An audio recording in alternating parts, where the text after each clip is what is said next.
Kuna barabara ambazo zimeainishwa kwamba zitakuja kujengwa kiwango cha lami na ziko chini ya mradi wa TACTIC, lakini kwa sasa mheshimiwa, hizi barabara hazipitiki, zimebaki dormant. Mfano kata zingine ambazo zina malalamiko hayo, kwenye kata ya Ilomba kuna barabara ambayo inaunganisha kutoka Ilomba kwenda Ilemi. Ile barabara yani haipitiki hata kidogo, na iko kwenye mradi huu wa TACTIC. Nilikuwa naomba kama jiji ikiwezekana, kwa sababu mradi haijaanza na iko kwenye package 3, lakini kwa sasa tunafanyaje ili kusudi wananchi waweze kumove kutoka eneo moja kwenda jingine, kwa sababu kwa sasa mheshimiwa mwenyekiti, haipitiki. At least tupitishe tu hata grader ili tuweze kuunganisha wale wananchi wawe na mazingira mazuri. Ujenzi wa mitaro ya maji ya mvua kwa hakika haijazingatia viwango vinavyostahili. Ninao mradi wa mtaro pale ambao umeanza mwaka 2023, lakini umeendelea kufanya extension zaidi ya mara 3, ambapo itakiwa uishe mwaka huu mwezi wa pili, lakini bado unaendelea, lakini hatuoni unaenda kuisha lini. Lakini ni kwamba ule mradi unajengwa chini ya kiwango, hauzingatii viwango kabisa. Hata changamoto ambazo zinaendelea kujitokeza wakati wa mvua ni kwa sababu ya kutozingatia viwango. Pia tuko tunaomba serikali tusaidie basi kidogo barabara yetu na siwe katika muonekano wa lami hivi. Maana hii barabara tukiangalia tu kwa ukubwa, hii barabara ni ya shortcut. Kutoka zako hivi stendi ya Chunya hapo hivi juu, stendi ya Chunya zamani kufika 88 au Uyole hapa ni haraka, ni barabara ya uharaka sana.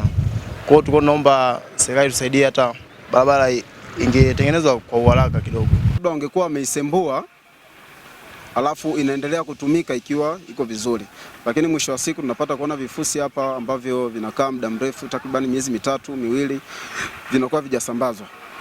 Tunalazimika kutumia njia ndefu kwenye ruti zetu, kutuingizia changamoto ya kazi, kwa sababu sisi njia yetu ni hii hapa ambayo ni fupi, lakini hii njia tunaiacha kutokana na ubovu. Ndio tunajua kwamba wako karibuni kumaliza, lakini waongeze kasi.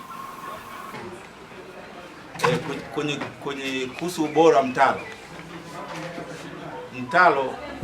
una ubora, isipokuwa nafikiri tulipata changamoto wakati wa mafuriko kwa maji mengi kutoka kwenye barabara inatoka ya njia 4 yakaingia kwenye mtalo ule kuzidi uwezo wake.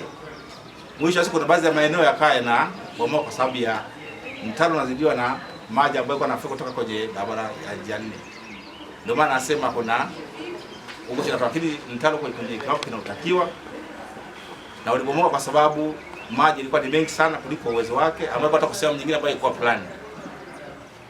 Kwa hiyo mimi na kwamba kuna sehemu zipata shida, mkandarasi ameendelea kurekebisha tatizo ambayo imetokezea, yakarekebishwa kwa sababu mhandisi bado yuko site na hajakabidhi mradi. Lakini la pili, naomba usimamizi wa miradi uwe wa karibu, kwa sababu kama miradi tutakuwa tunatumia fedha ya serikali tunaitengeneza, alafu mvua moja inakuja kuharibika, lazima wananchi wataona kwamba fedha imetumika isivyokuwa halali na hatujapata value for money. Kwa hiyo tunakuomba uwe karibu na watu wako, kisha miradi yote mnaisimamia kwa karibu na kuhakikisha kwamba miradi inafanyika kwa usahihi ambao unatakiwa, na usio na urafiki na consultant, kwa sababu ukiwa na urafiki na consultant hata simamia miradi vizuri. Wewe ndio mwenye mradi, kwa hiyo simamia mradi kwamba nyumba kama unajenga nyumba yako utaisimamia kwa ukadi, kwa fundi. Kwa hiyo na miradi kaisimamia, ujue fedha za serikali zinauma pale ambapo wananchi wana fedha